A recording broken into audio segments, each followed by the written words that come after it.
When a user submits a form on your site, Gravity Forms lets you easily view that form entry directly in your WordPress dashboard. To see your form entries, open your WordPress dashboard and select Entries under the Gravity Forms menu in your sidebar. From here, use the drop-down menu to choose the form whose entries you want to view. Then simply select an entry to be taken to the Entry Details page.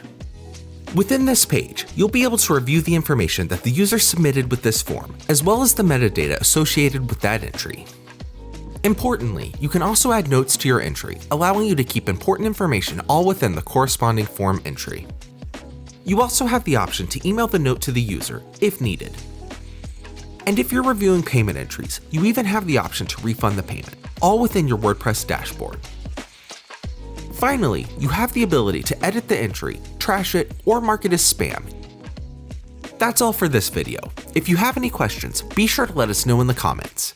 Thanks so much for watching. I'll see you in the next video.